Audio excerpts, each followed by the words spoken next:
उत्तरकाशी जनपद में लगातार जो ग्रामीण क्षेत्रों में अग्निकांड की घटनाएं लगातार बढ़ रही हैं। हाल ही में हमने उदाहरण देखा कि सावणी गांव में 9 घर जलकर राख हो चुके हैं और वहां पर 25 परिवार जो बेघर हैं अभी भी टेंटों में निवास कर रहे हैं। और इस प्रकार की स्थिति सावणी गांव में पहली बार ही नहीं बनी है। 2018 में भी यहां पर ऐसी स्थिति देखने को मिली थी। उस समय 39 लोग जो परिवार हैं वो बेघर हो गए थे और उसके बाद जब तक उस अग्निकांड से ये संभल पाते, दोबारा इस अग्निकांड का शिकार उन्हें होना पड़ा है। और ये मात्र सावणी गांव की कहानी नहीं है। मोरी विकासखंड हो, पुरोला हो, बड़कोट हो या उत्तरकाशी जनपद के भटवाड़ी विकासखंड, इन जगहों पे लगातार ग्रामीण क्षेत्रों में, मकानों में और गौशालाओं में अग्निकांड की घटनाएं देखने को मिलती है। और अभी तक जो आपदा प्रबंधन विभाग के जो आंकड़े हैं उसमें 2006 से और 2025 तक लगभग 250 से अधिक जो भवन हैं वो जलकर राख हो चुके हैं और इसमें 2 मानव हानि भी हुई है।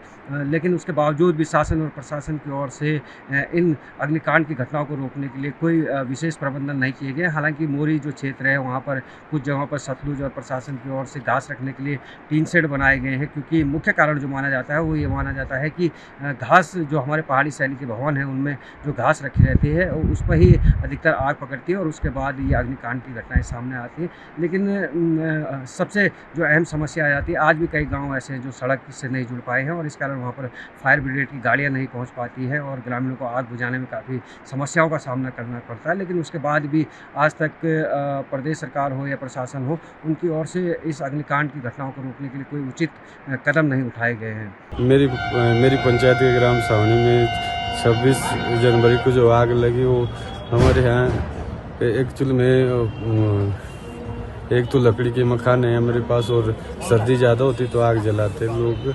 और जो दिन की घटना है तो जंगलों में आग लगी तो इस वजह से हुई।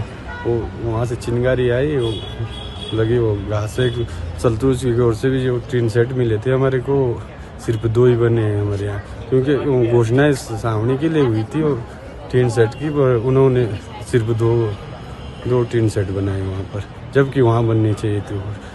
एक हम रोड से वंचित है। वर्ष 2018 में माननीय मुख्यमंत्री जी ने घोषणा की, लेकिन वो तब से आज तक वो धरातल में उसमें कुछ कार्य हुआ नहीं है रोड का। अगर शायद हमारे यहाँ रोड होती तो कुछ लोगों को बचाया जा सकता था, उसमें कुछ परिवहन जो जले हमारे बचाए जा सकते थे। रोड की वजह से भी ये घटनाएं हमारे यहाँ होती रहती है। अगर रोड होती तो गाड़ी जा सकती थी उस अग्निशमन में। दूरस्थ पहाड़ी क्षेत्रों में जो भी आजकल अग्नि दुर्घटनाएं हो रही है, जहां पर गाड़ी नहीं जा सकती है, तो हमारा सुझाव ये है कि हर इन दूरस्थ गांवों में, हर गांव में एक पानी का टैंक होना चाहिए जो 20 से 25 हज़ार लीटर का हो और उसमें पानी हर समय उपलब्ध रहना चाहिए, जिससे कि कभी भी ऐसी आगजनी होती है किसी भी गांव स्तर पे तो उससे तुरंत गांव वाले जो है आपस में सहयोग करके उस आग को तुरंत बुझा सकते हैं।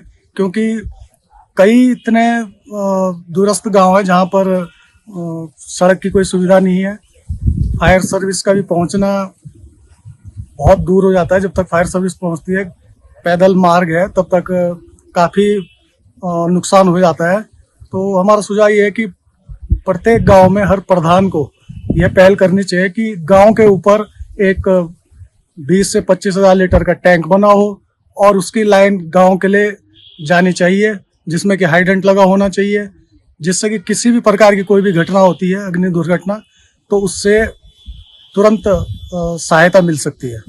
अमर उजाला जीवांजलि के सारथी की मदद लें और महाकुंभ में स्नान जरूर करें।